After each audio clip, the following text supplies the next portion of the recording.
يلا بينا نعمل ميك اب في القطر. طبعا هو في العادي يا جماعه اغلب الفيديوهات بيعملوا ميك اب في الطياره.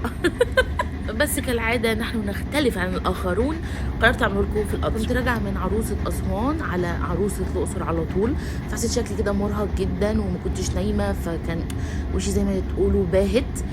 فقلت لا كده يعني احط شويه حاجات بسيطه، حتى لو خدتوا بالكم مش برسم حواجبي، لا بس بملى الفراغات، بظهر كده ملامحي شويه علشان ما يبقاش شكلي باين عليه الارهاق. وانا بوريكم كده وهي بتصورني برضو. وعايزه اقول لكم طبعا انا قلت مش هيهمني ومش هتكسف وعادي جدا هحط الميك اب، رغم كانت ظروف القطر لا تسمح ابدا.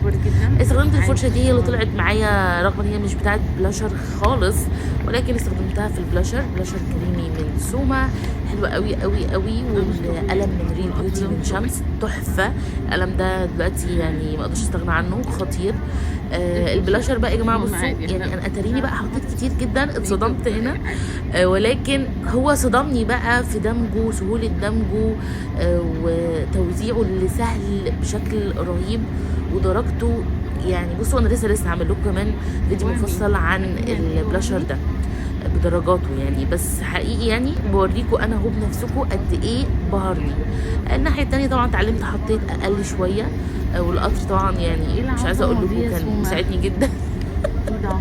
وطبعا ما تركزوش يا جماعه في الزاويه الخطيره اللي انا حاطه فيها التليفون، يعني انا بكلمكم من لغتي مش من وشي، تمام. وعايزه اقول لكم يا جماعه انا مش بيحلالي النوم في القطر غير قبل ما اوصل بنص ساعه.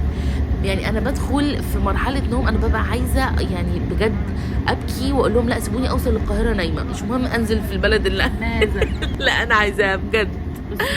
المهم يا جماعه حطيت الميك اب وكده، ويعني انتظرنا لغايه ما نوصل مشط شعري زي ما انتم شايفين. وده كان ميك اب القطر زي ما انتم شايفين، ميك اب نو ميك اب كنت. وهنا بقى بوريكم القطر ورايا جميل وفاضي ازاي. وصلت الفندق للعروسه. الفندق ده طبعا انا بروح كتير، العرايس بتبقى حاجزه فيه، ولكن اول مره يعني تبقى فيه اللي هي الروم على المنظر ده كده دايركت قريب كده من النيل، فحبيت اوريه لكم لانه عجبني جدا. ويلا بينا بقى نبدا ميك اب مع العروسه. قد ايه العروسه يا جماعه جميله جميله جميله وكيوت جدا، واصحابها يعني هتشوفوا دلوقتي اصحابها، انا هوريكم كل اصحابها دلوقتي. بصوا يا جماعه صدمتها في الميك اب وفرحتها بجد، يعني فرحت قلبي بجد. هنا يا روحي كانت هتعيط وعينيها يعني بدات تدمع، قلت لها لا ارجوكي. طبعا يعني احلى حضن بجد العرايس لما بتحضني من فرحتها ده بيلمس قلبي بجد، بيفرحني جدا.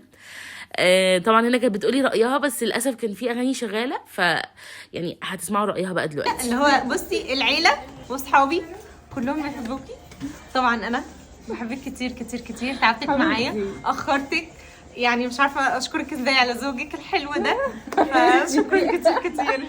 قمر طبعا يا قمر، يعني بصي يا رهيبه، انتي مفيش حد يعلى عليكي، خطيره. طلعتي الميك اب عليها تحفه، مكانش حد هيعمل حاجه زيك، عسل كده. العيون تحفه، الميك اب تحفه، يعني ماشي مع تنسيق يعني. جايبينك عن ثقه فعلا بصراحه، يعني خطير. هنستناكي في افراحنا. ربنا يفرحكم.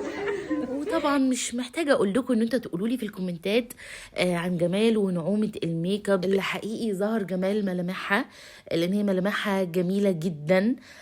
فقولوا لي رايكم. وطبعا بجد شكرا لاصحابها وكلامهم ورأيهم ومحبتهم الحقيقية اللي شفتها. بحبكم قوي قوي. وهنا بقى يا جماعة انا لميتهم كلهم وبديهم درس ازاي يساعدوها تحافظ على الميك اب يفضل لاخر الفرح. ازاي تنشف العرق، عايز تهرش في وشها تهرش ازاي. ما ينفعش ابدا طبعا ضوافرها ابدا تخربش اي جزء من وشها ولا اي حاجة، ولا الفستان او كده يخربش وشها. عارفين يا جماعة العرايس لما بتمشي على الخطوات اللي بقولها لهم دي بيقعد معاهم الميك اب لغايه ما يوصلوا البيت زي ما هو، ما يتحركش من مكانه بجد. ده في عرايس بيفضل تاني يوم لما تبقى مسافره طيران صدقوني. وبس كده. قولوا لي ايه رايكم في الميك اب بالتفصيل الممل في الكومنتات. بحبكم قوي.